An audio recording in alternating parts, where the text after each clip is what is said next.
সকাল সকাল বাজার থেকে এই কাঁচা সবজিগুলো নিয়ে আসলো আর তার সঙ্গে কি নিয়ে এসেছে দেখুন।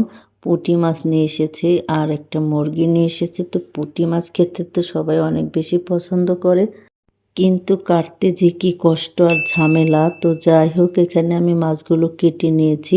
যেগুলো আমি রান্না করব সেগুলো এখানে রেখেছি আর ফ্রিজে রেখেছি কিছু। এখানে আমি সবজিগুলো কেটে নিলাম আর একটু বড় বড় করে কেটেছি, কারণ আমি এটা একটু মাখা মাখা করে রান্না করব।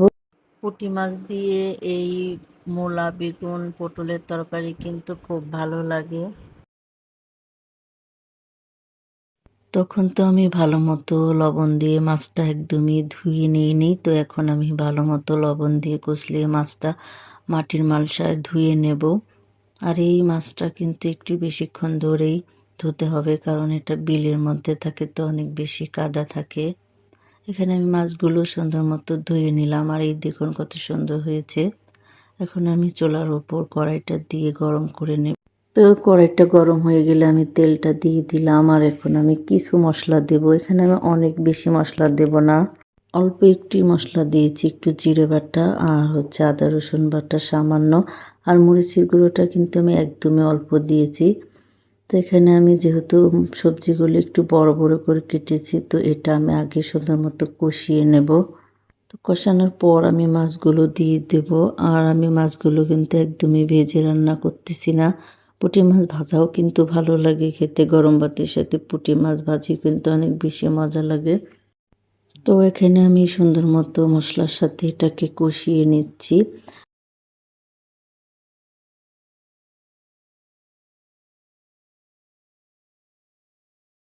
আর আমার সবজিটা কিন্তু একদমই অর্ধেক সিদ্ধ হয়ে গিয়েছে। এখন কিন্তু আমি পানিটা দিয়ে মাছগুলো দিয়ে দেব। আর পানিও বেশি দিতে হবে না, যেহেতু আমি একটু মাখা মাখা করব, অল্প পানি দিয়ে দেব। এখানে আমি এই তো ঝোলটা দিয়ে দিলাম আর এতটুকুই পানি দেব, বেশি দেব না।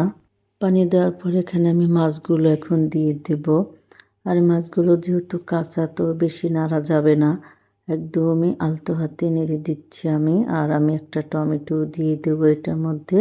আর ধনিয়া পাতা দিলে তো আরও বেশি মজা হতো, কিন্তু কি আর করব, ধনিয়া পাতা দিলে সাদিয়ার বাবা এই তরকারিটা খেতে পারবে না, তাই আর ধনিয়া পাতা দিলাম না।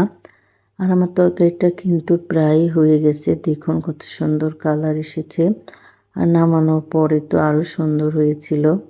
আর এই তরকারিটা খেতে কিন্তু আমার কাছে অনেক বেশি ভালো লেগেছিল। তো এই তো তরকারি রান্না হয়ে গেল, এখন আমরা খাওয়া দাওয়া করে নেব। খাওয়া দাওয়ার পর আমি আর আমার মেয়ে একটু